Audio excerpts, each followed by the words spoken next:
Hi, welcome to Integrative Preparedness. I'm Steve Smith.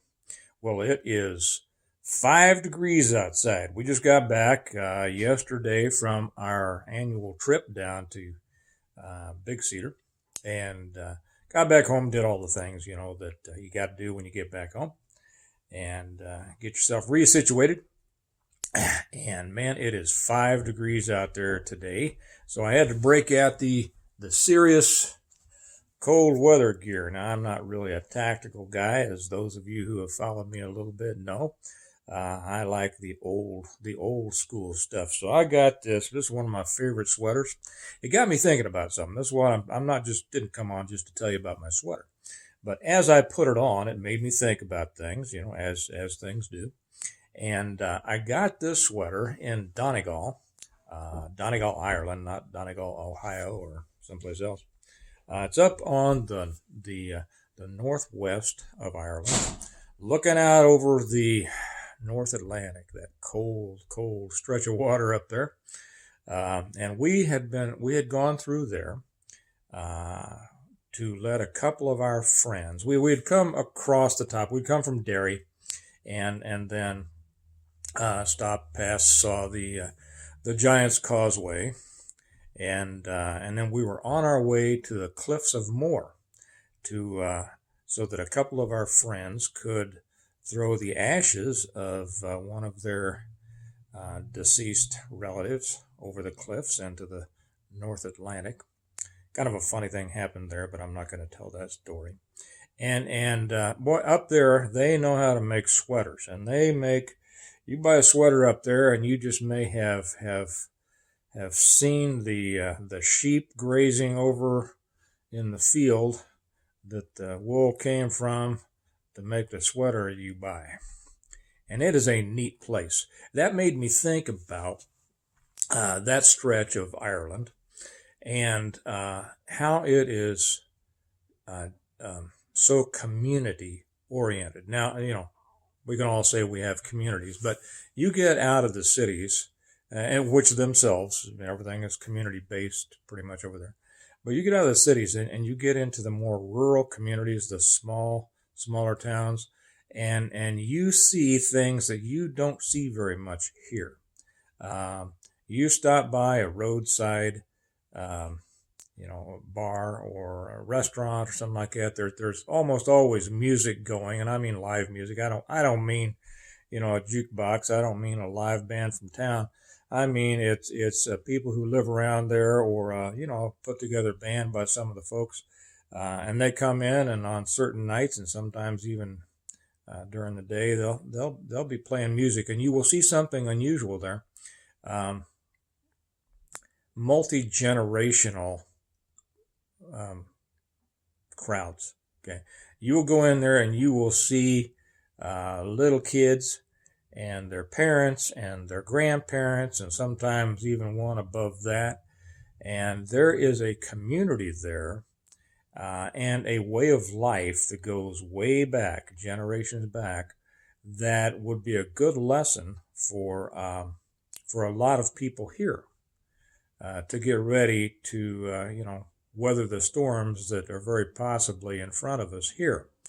Um, the I'm gonna put um, I'm gonna put since I'm going to put this over obviously on the Patreon site. I'm also going to put a few songs over there that will mean something to some of you. I know that we have some Irish guys that come on here, and as a matter of fact, I know that there is a friend of mine, an Irish balladeer.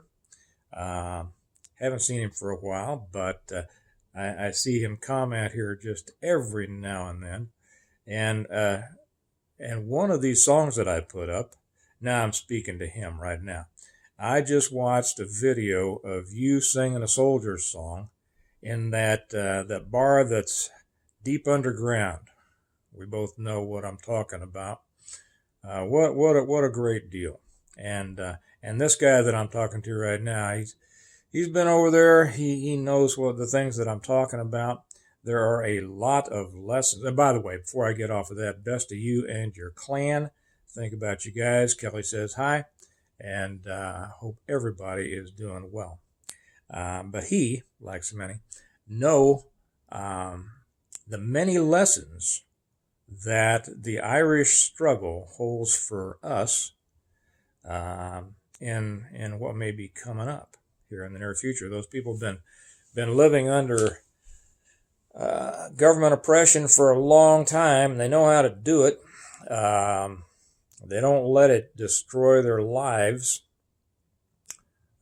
mostly.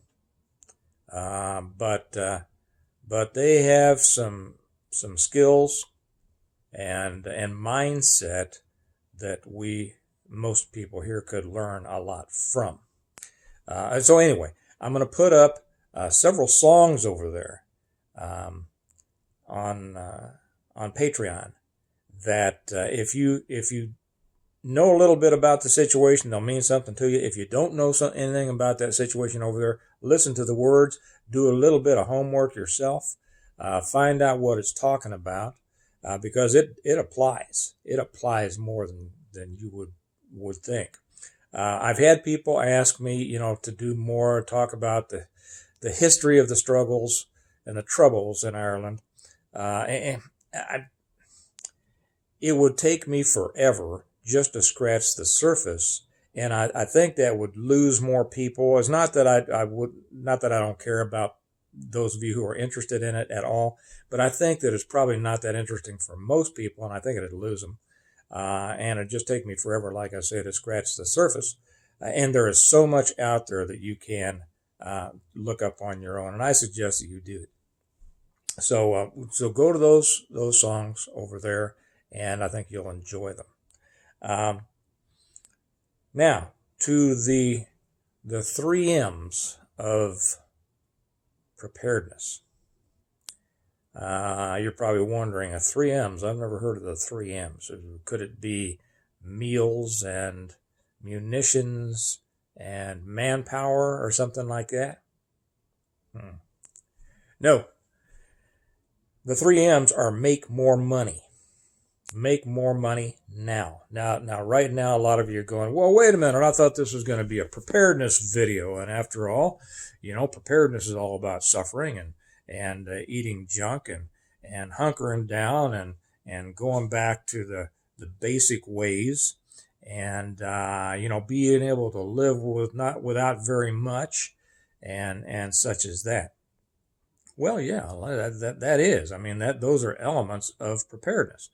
But the fact of the matter is that money buys you things, and it buys you, it allows you to take advantage of opportunities, and it buys you options. And options are one of the most important foundational principles of preparedness, being able to do different things depending on what situation arises, being able to react to different situations positively. Okay. So I want to talk about that because a lot of people, I hear not so much on my channel here, but I hear on other places, well, I can't do that. We just, don't have very much income and, maybe someday and this and that and this and that. Well, I want to talk a little bit about that. I want to try to redirect some of that. Now, for those who are just bound and determined that they are going to suffer for the rest of their lives just the way they are now, there's nothing I can do about that. And I don't mean that in a mean way at all. I just mean I can't talk people out of their self-inflicted limitations. Okay. But the first step of getting out of them is realizing that most limitations are self-imposed and breaking out of that mindset and into a new one. I want to tell you a story of a few things. Yesterday morning, Kelly and I had a business meeting. Not really, it's just a fancy way of saying we come down and we drink coffee together. Well, she drinks hot chocolate, I drink coffee, and we got to talking about a new business thing that she's But for a writer, I sure can't think of words sometimes. A new business that she is going to be expanding. Now she's been making soap for several years, and she likes to go around to the crafts festivals and things like that, and does a really good job. She makes some beautiful soaps, and always just sells out. And I love watching her make the soaps, and it's fascinating to me to see how she does it. And the house always smells great because of it. But she has just over the last few years really built up, kind of a craft type of soap business. Well, we've decided to go ahead and build that more. It's a great way to make money. There's a great market for it. She does a great job. She already has a large following of people that love her soaps, and of course, with word of mouth being the best advertisement, pretty much she can do as much as she can put out. So we've decided to go ahead and pursue that and establish another formal business with that. Now, what that's going to do is give us another fairly substantial income stream, okay, which is going to allow us to do a lot more, than we could without it. I'm not, well, I don't want to get into any more detail there. I want to go back for just a couple of minutes and give those of you who may be saying, well, I don't know how I could do it. I don't know what, how I would go about it. It's tough. You need to put together all sorts of things to have a business, and you got to get business licenses. Hey, let me just tell you about me, okay? And I'm not even going to go back very far. I'm not going to go back to when I had gems and published magazines and things like that. I'm just going to do a couple of things that you all are familiar with. First off, do you see how I have strategically placed my books right behind me there? Yes, the Stone Mount series. If any of you would like to, by the way, have had people ask again, if you want to get autographed copies from me, there's an address up in the About section here on this channel that gives you an address. You can send me a check for $15 a piece. Tell me what you'd like me to sign in it, and I'll get them back to you. But anyway, yes, there they are. I have strategically placed those as an advertisement of my own, because that's what I do for a living. Okay. Now, how did I get started on that? And this isn't to pat myself on the back. This is to give you ideas on how you can do anything you want to do. Okay. Okay. So I had been, preparedness had been big for quite a while, and I'd been involved in preparedness for quite a while, a long time actually. And as that, what was that show that came out? What was it? Doomsday Preppers. That got a lot of people more interested in preparedness, and so I started having more and more people ask me my opinion and my advice on things. And I'd tell them, and so I got to thinking, and I read a book that I didn't really like very much. It's a book that a lot of people like. I didn't like it. I just didn't think it didn't hold my attention. I'm not going to name it because I'm not here to slam anybody.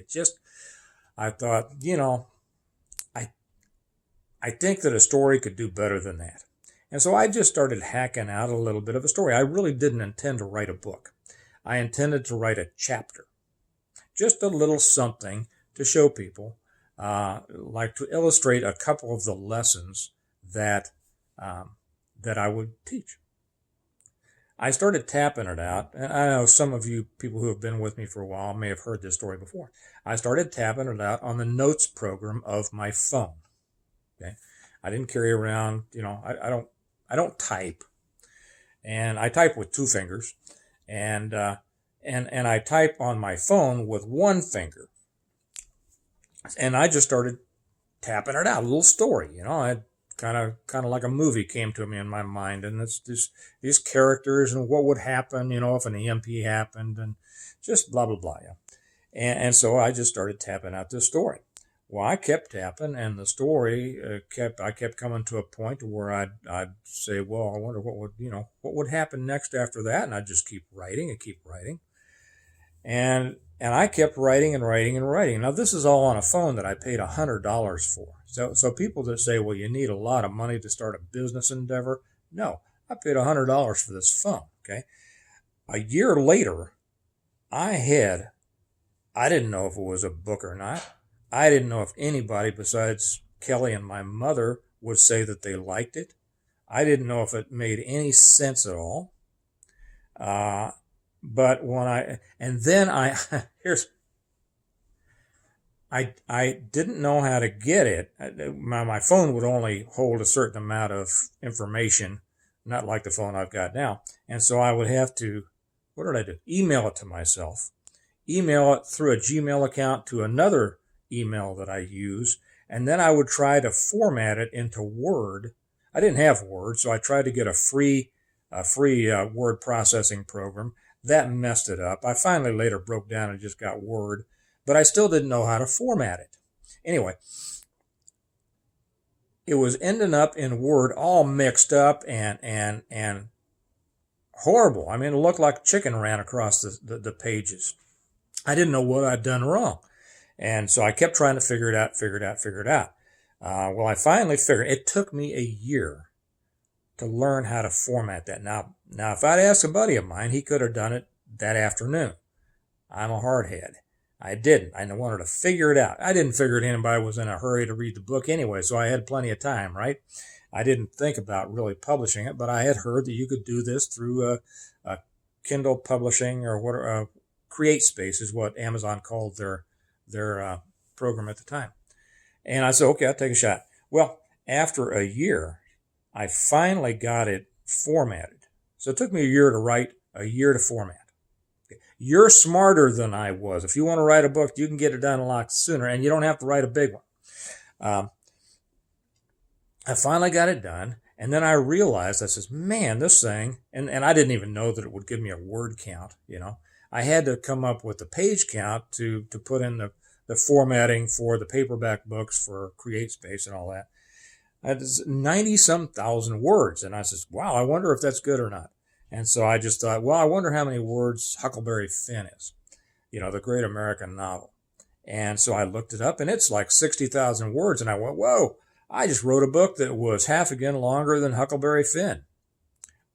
Don't know if it's any good or not, but, And so anyway, I finally got it all together, sent it off, and nothing happened. Didn't hear anything about anything, I said, well, okay, I'm going to order a couple of copies for myself, or I think I ordered 5. Going to give one to my mom, one to my brother, one to my sister, and 2 for me to keep. Or maybe I got some more to give one to each of the kids, but I didn't hear anything more about it. And I said, well, okay, that I guess nobody, I didn't know what to do. I didn't even think about marketing. Matter of fact, I think I was hesitant to market. I thought, well, who the heck do you think you are? Thinking that you're an author, that people would want to buy your book. And why should you? I felt kind of silly thinking that I should even market it. I'll put it that way. Well, I don't know what made me do it, but several weeks went by, and I went back on the page and I said, on the CreateSpace page where you see what's going on with your books, and darn, man, books were selling all over the place. I don't know how people found out about it, but man, books were selling and selling and selling, and I just watched those sales go up and up and up. And I don't need to tell you how many sold, but a lot. And I was just dumbfounded. I didn't know what to think. I didn't know what to think about it. It was almost surreal. And so for about the first year, I just watched those sales go up, up, up, up, up, up, up. And then, of course, as always happens with a book, you reach a certain point and they kind of start coming down. And I says, I had never thought about writing a second book. See, that shows you I did not set out to be a writer. And so, I left off at that story. Maybe some other things, what would happen after that? And that's where the Stone Mountain series really came about. That I realized I had collapsed the whole world, but what would happen after that? People are going to want to build it back. People are going to do it in different ways. You're going to have good people, bad people. They're going to have different ideas how to do things. And so I just decided to create a world that I would want to create, that I would want to live in. We all deal with things all of our lives. We say, man, if I were in charge. Well, when you write a book, guess what? You get to be in charge. And you get to make things happen that you want to happen. And so that's what I did. And every book that came out, thank the Lord, has been extremely successful. I thank you all for buying those books, and it opened up an entirely new chapter in my life. Fifth one's about, well, it'll be coming out this spring sometime, and I just love doing it. So that was a business that was started on $100 phone that I already had, and really no other expense. Okay. Now, another thing that I did, may have told you this, was my lighting company, my Christmas lighting company, and also landscape and security lighting. I do that. Put lights on my own house. People saw it, wanted me to do it on theirs. I didn't know what I was doing. I had no idea what I was doing. Now, right now, I'd get all my stuff through big suppliers, and we're the big deals and get all the professional stuff and all that. Not the first year. I didn't have a clue what I was doing. Some people wanted me to put lights on their house. I went down to Home Depot and I bought a bunch of boxes with these 25-foot fused lines that are horrible, incandescents. And I struggled and put them up on houses. And my first year was a horrible. I had a lot of business, made good money, but it was cold. I was still scared to death of heights. My truck heater went out, and it was a cold winter, and I didn't have time to fix it. I had too much business. That was a business that I started essentially with nothing. Okay. And now it is an extremely good business. My sister, when she was in law school, she was getting married, and when she found out what people wanted to charge her for flowers, she said, well, that's nuts. And I think she was going to do silk flowers. She said, that's crazy. I'm going to do my own. Well, she'd never done flowers before, but she looked around, she figured it out. She was in law school, remember, and got married in law school, and figured it out, did all of her own flowers. We were out as a family eating Sunday dinner one time, and the place where we went to eat, the hostess there was a girl that I knew, and she came over and talked to us for a minute. She mentioned that she was getting married, so I congratulated her, and my sister asked her, says, who's doing your flowers? She said, well, I haven't decided yet, and Valerie, she says, well, I do flowers, or we do flowers. And my mother looked at her like, what are you talking about? And my friend said, oh, you do? I'd like you to do my flowers. Right then, so my sister got this order to do flowers. She hadn't done flowers for anybody except herself, but she put together the most beautiful wedding, and she had an idea. She said, I'll tell you what, I'll rent you the flowers, so you can have twice as beautiful a wedding as you could have afforded otherwise, because I'll only charge you half what I'd charge you if I sold them to you, if you rent them. And because she already had this idea in her head. She said, I'll have these flowers again, and I'll be able to use them, and I'll start a little business. Well, she did that, and then she got a little more business. And I don't know, I don't remember, how they marketed, but by the time she graduated from law school, I think, she and my mother worked that business together. They built it together. They had the largest business of their kind in the Midwest. My sister never practiced law because her business took off so big. Okay. I'm sure that you know people that could tell stories like this. And I'm not here to toot my horn. I'm here because I can tell you from experience that there is no limit to what you can do if you have a little imagination, a little creativity, and a whole lot of drive. And I would say that more than anything else that's holding people back in their preparedness is lack of money. Okay, and there's no reason for that. I told you the story the other day of a couple of friends of mine who are they've got great careers, they make good money, but they started making concealment furniture, firearms concealment furniture, and they worked through some of the big gun dealers, and they can put out all the business they can keep up with. So keep that in mind. There are a lot of things you need to be getting ready for. Times are still pretty good. And even when times get bad, there are ways to do these things. There are ways to make money. Every limitation, for the most part, I know that there are physical and mental limitations that some people deal with, but most people are limited only because they're limiting themselves with not what do they say? You can get things done with a strong will, but you won't get anything done with a strong won't, or I can't, and the saying that whether you say I can or whether you say I can't, you're right. It all starts up here. It's all about you. And when you realize that you could do so much more, whether it's in, increasing your preparedness stocks and supplies, whether it's buying the land that you've been wanting to buy, whether it's moving somewhere else, that the world is full of opportunities. And those opportunities are going to be there no matter what political climate you're in. There may be different opportunities, okay, but they can still be found. I've built businesses in some of the worst economic times. It's just a matter of finding the right one, putting it together, and putting it out there in the public, finding things that people want. So anyway, I've been thinking about making this for a while. I hope this helps some of you out there who have kind of been struggling. I can't do this, and I can't do this, and I'm older, or I'm too young, or I'm too anything. You're not too anything.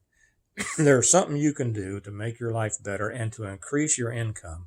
And that's what I say. One of the 3 M's of preparedness: make more money.